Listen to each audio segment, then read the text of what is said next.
What is quite worrying is the fact that Rebecca has only managed to complete her high school, which is bleakly different from Ashley, Mother told them, clearly disgusted. My father agreed, nodding. Yes, yes, he said, while my sister, sitting beside them, appeared to know she was receiving compliments and smiled as if in joy. For the time being, I was working as a high school graduate, whereas my sister had enrolled at a reputable university. The parents seemed to boast of my sister, who had sacrificed her time and effort to become an elite. But then why, I wondered, did such a stark contrast exist between us? The reason was simple. I am Rebecca, a fashion designer. I am currently 26 years old. I was born and raised in a small town in the countryside. I lived there with my grandparents, my parents, and Ashley, my sister, who is 7 years younger than me. Ashley was very much adored, and the family's attention was always on her. As a result, her opinions and whims were often prioritized, and I became accustomed to being overlooked. In the background, there was a noticeable difference in how our parents treated us. For example, on Ashley's birthday, she would receive luxurious toys, whereas my birthday gifts were combined with Christmas and limited to just one present, often educational tools or books that weren't very exciting to a child. When Ashley joined the soccer team, our parents started attending her practices and games almost every week. I was also in the tennis club during middle school, but even on the day of my last match, my parents didn't come. The reason? They had to drive Ashley to her practice. This is how my parents always prioritized Ashley over me. There were times I wanted to cry, but the one who encouraged me was none other than Ashley. When our parents compared us, she would firmly respond, "That's not true. My sister is smart too. She always helps me with my studies. And she's amazing." A few days after my last match, she said, "Well done," and made a small bouquet with flowers she gathered from the local park, presenting it to me. Ashley had grown into a child with a kind heart. Meanwhile, our grandparents, who lived with us, often reprimanded our parents for their behavior and were protective of me. However, before I graduated from high school, my grandmother passed away, and my grandfather followed her a few days later. Ashley always stood by me, but it seemed to bother our mother. She began to treat Ashley more harshly, threatening, "If you keep defending your sister, I'll make you stand outside." It was during the cold winter months when the snow began to fall. I didn't want Ashley to suffer such treatment, so I had no choice but to say, "You don't have to worry about me anymore." Afterward, Ashley stopped defending me and began to focus on sports and studies under our parents' roof, enjoying peaceful and happy days. The consecutive funerals of our grandparents also affected our parents,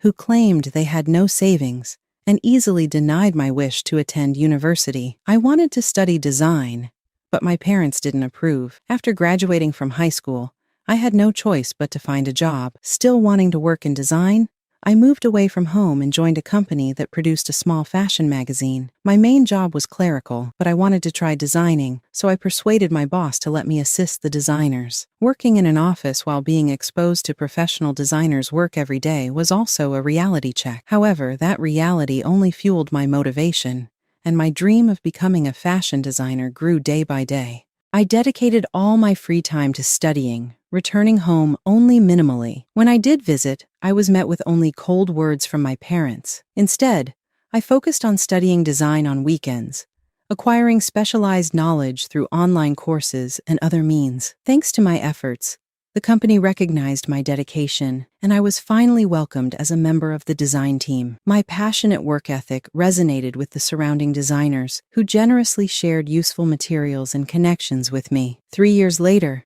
I had grown to take on projects as a full-fledged fashion designer. 8 years after graduating from high school and becoming accustomed to my job, I heard that Ashley was preparing for her university entrance exams. She was aiming for a prestigious private university's medical school. Ashley maintained top grades locally due to her daily efforts, and her admission was almost guaranteed. Remembering how she supported me as a child, I wanted to support her in any way I could. A few months later, Ashley was successfully admitted to the renowned medical university. When I heard the news of her acceptance, I was truly happy and immediately expressed my congratulations. "Ashley, congratulations! You worked hard.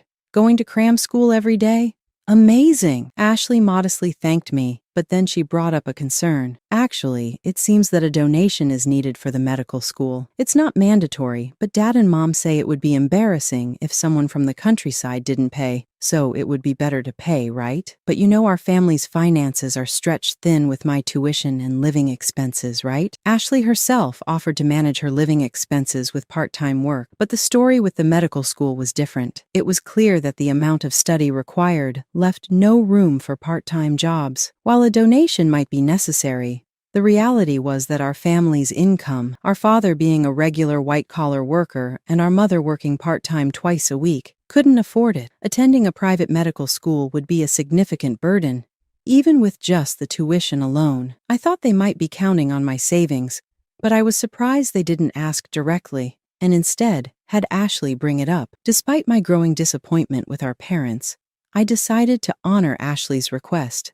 and help with the donation and other expenses necessary for her admission. Thus, Ashley rented an apartment near the university and started her new life. The apartment wasn't too far from where I lived, and I was ready to help whenever needed. However, Ashley seemed to be enjoying her university life, and whenever I reached out, her responses were always indifferent. Still, she frequently sent requests like, "I want to eat this," or "Please send me that." Reluctantly, I arranged deliveries and lent her the necessary money, taking over the financial support our parents couldn't handle. Although we occasionally had meals out together, Ashley was aloof throughout, constantly on her phone except when eating. Any attempt at conversation was dismissed with a simple, "I'm busy with studies," and we hardly had any meaningful discussions. Every time I encountered her cold attitude, I grew increasingly perplexed. When did we start drifting apart like this? Today's meal also felt as if I had forced her to come, judging by Ashley's reactions. Trying to change the atmosphere, I brought up a lighthearted topic about home. "Well, as long as you're doing well, Ashley, that's probably enough for Mom and Dad, right?" Upon mentioning this, Ashley suddenly stared at me and smirked coldly. "Of course, I'm a famous medical student, and you're just a high school graduate designer. Dad and Mom aren't worried about you. It's a job that doesn't even require a qualification," she said. Her harsh words squeezed my heart painfully. "What do you mean by doesn't need a qualification?"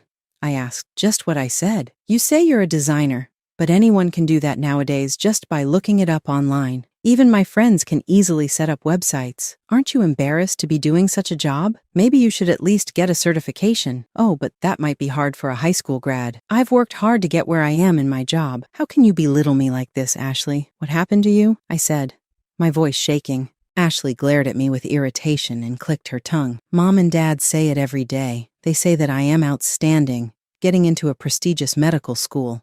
But it's embarrassing that their eldest is just a high school grad. They say the future doctor should take care of her sister so she doesn't get any more jealous. That's why I reluctantly contact you and dine with you." Those words revived memories from our childhood. Our parents had always compared us. Ashley is smart and reliable, while Rebecca is clumsy, stupid, and useless, they would say directly to my face. Those memories stabbed at my heart, and I felt suffocated. Dizzy from the shock, I lowered my head to endure the pain. Thinking I was crying, Ashley snorted softly and said, "Well, I'll be going ahead then," and quickly left the table. With her new life at university, Ashley had become a completely different person. Our parents' constant praise, saying, "Ashley's peers are all geniuses," unlike anyone seen locally, must have inflated her confidence even more. Additionally, the daily accolades from our parents, saying, "Ashley is truly a genius. You will be a great doctor in the future," must have encouraged her attitude further. In the shadows of that, the demeaning remarks about me were repeated. Our parents' attitudes must have influenced Ashley to some extent. At year's end, I planned to reserve a dinner at a local restaurant to celebrate my raise. When I mentioned it to our parents, they said, "Bring Ashley home with you," and I reluctantly agreed to go home with her. Ashley seemed busy with studies and training, as this was her first time returning home in a while. Perhaps because of that, from the moment she arrived,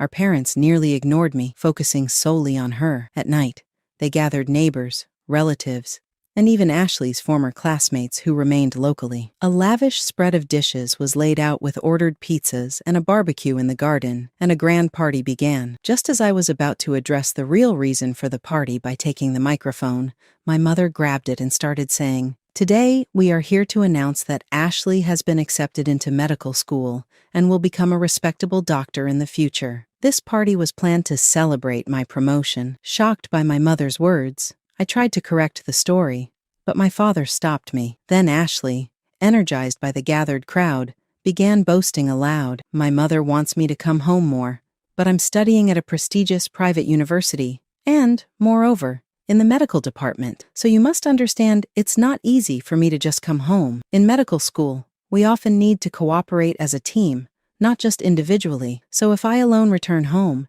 it causes trouble for others. Everyone asks me for help when they don't understand something, and it's a bit overwhelming. I quietly slipped away into the kitchen, pretending to prepare the stew. However, Ashley's boastful words still reached my ears. While it was inevitable that our parents and relatives would praise Ashley, it must have been painful for the neighbors and former classmates to hear her boasting. As Ashley's monologue continued one-sidedly, a neighbor, tired of listening, took the opportunity when I brought some drinks to strike up a conversation. By the way, Rebecca, you're working hard in design, aren't you? But Ashley and her parents immediately shook their heads and denied it. She's trying, sort of, but not much can be expected. It's embarrassing that Rebecca is just a high school graduate. She's so different from Ashley, my mother said with a hint of disdain. My father agreed, nodding, yes, while my sister, sitting beside them, seemed to understand that she was being praised, displaying a proud smile. In the room, there were many people who had only finished high school and were working, as well as parents with children in similar situations. While alcohol and food were being served,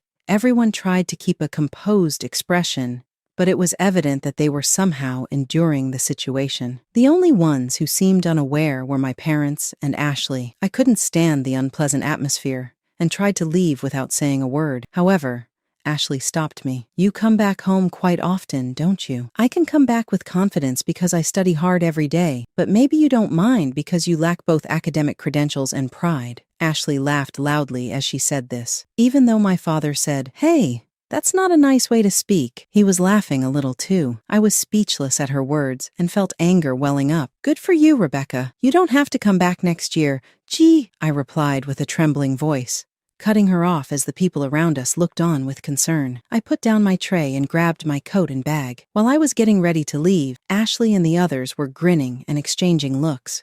If you're going to say that, I'll do as you say.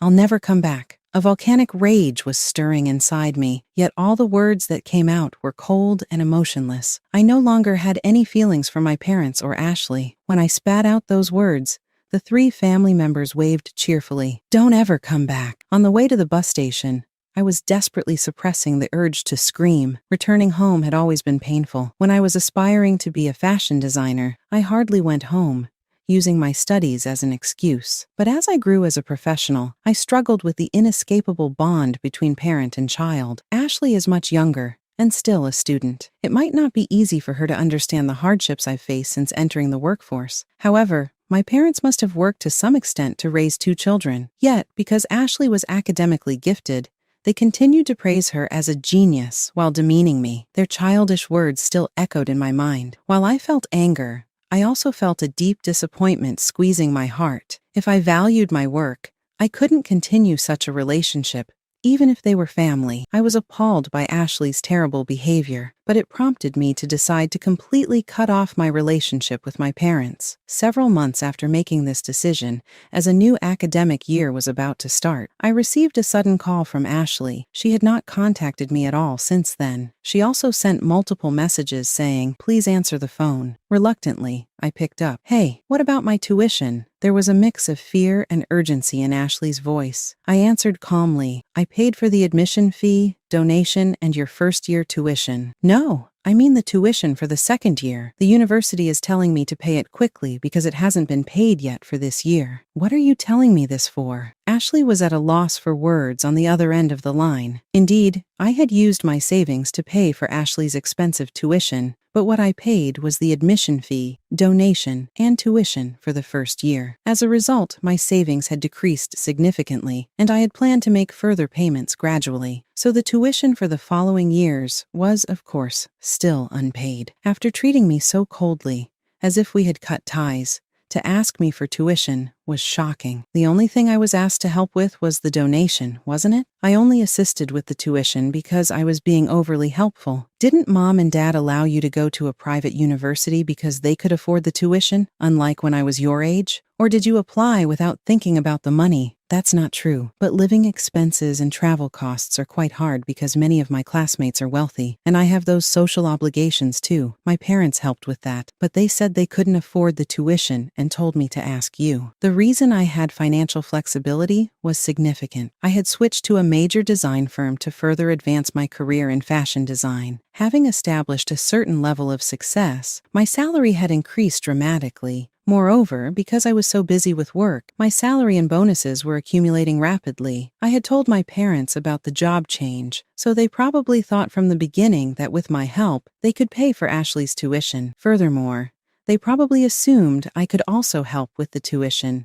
because they knew about the donation. So, the savings originally meant for Ashley's leisure and wasteful spending had disappeared. Yet I no longer felt forgiving toward her. It would have been easy to support the tuition, but I refused Ashley's request. Days later, when my parents contacted me again, I rejected their offer. They spoke to me over the phone with panicked voices, sounding accusatory, which only sank my heart further. At that moment, I realized I could no longer return home. They were only counting on my money, not truly wanting my support as a family member. There was no reason to be exploited for my savings without any discussion. Ashley called me almost every day, crying over the phone. If there had been even one sincere apology, I might have reconsidered. However, her words were always, "Please pay for my tuition. If this continues, I'll be expelled. I'm doing scholarships and part-time jobs, but it's not enough at all. What do you think everyone will think if a student as excellent as me gets expelled? I'll pay back the money once I become a doctor. We're family, so please help me." The messages left on the answering machine were all similar. Among them was a surprising statement. "If you're worried about not being able to come home,